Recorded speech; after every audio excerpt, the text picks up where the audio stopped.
अगले दिन सुबह 5 बजे से अपनी दिनचर्या शुरू हुई।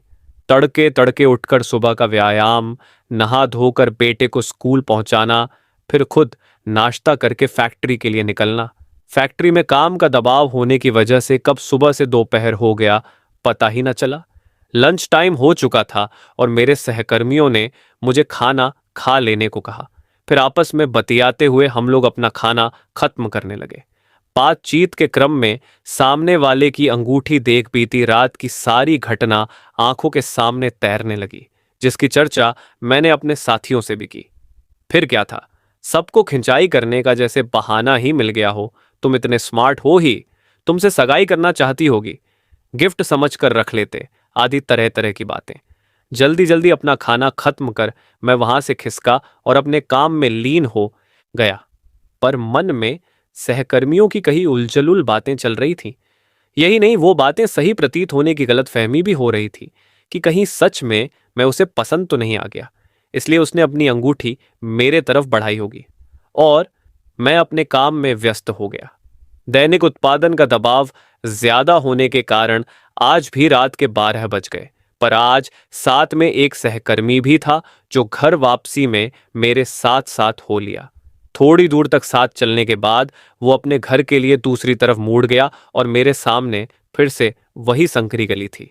मैं उधेड़ बुन में था कि क्या करूं क्या ना करूं, पता नहीं क्यों, पर फिर से उसी गली में घुस गया, जैसे कोई मुझे बुला रहा हो या मैं खुद से जाना चाहता था। हाथ में टिफिन बॉक्स लिए मेरे उत्सुक कदम आगे बढ़े जा रहे थे। पर आज एक बात बड़ी अजीब थी। गली में एक भी कुत्ते नहीं दिख रहे थे। कहाँ गए सब? एक दिन में इतने परिचित हो गए ये बेजुबान जानवर मुझसे। मस्जिद वाली मोड़ से घूमा और थोड़ा आगे बढ़ा ही था कि तभी पीछे से आवाज आई, जनाब जरा ठहरिए। मैं ठिठक कर रुका। पलटकर देखा तो लहराते हुए सुनहरे बालों वाली यह वही स्त्री थी जो पिछली रात मिली थी। ललाट पर एक लंबी सी बिंदी लगाए और चेहरे पर तेज लिए काली साड़ी में वह मुस्कुरा रही।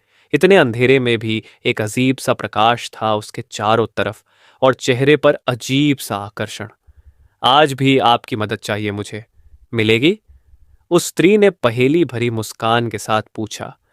मैं हाँ बोलूं या ना, कुछ समझ में नहीं आया। फिर भी हामी में सिर हिला दिया और वह मेरे साथ चल पड़ी। आज चुप नहीं थी वह, बोले ही जा रही थी, जैसे मेरे आने का ही इंतजार कर रही हो कि क्या क्या बताना है, क्या पूछना है। मानो उसने सब कुछ पहले से ही सोच रखा हो। मैं कौन हूं, कहाँ रहता हूं, घर पर कौन कौन है, मेरी पसंद नापसंद वगैरह वगैरह टाइप के सवालों के तीर एक एक करके वो मेरी तरफ चलाती जा रही थी। उसके न खत्म होने वाले सवालों की पोटली को भरते हुए मैं कदम से कदम मिलाए आगे बढ़ा जा रहा था। इतनी रात गए अकेली घर से बाहर निकलती हो, किसी को साथ लेकर निकलना चाहिए, मैंने उस स्त्री से कहा।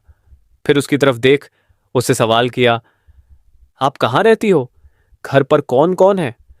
उसने हंसकर केवल यही कहा कि क्या करिएगा जानकर, बस जब मिलना हो इसी वक्त इस गली से गुजरना मैं दिख जाऊंगी, और ठहाके लगाकर हंसने लगी।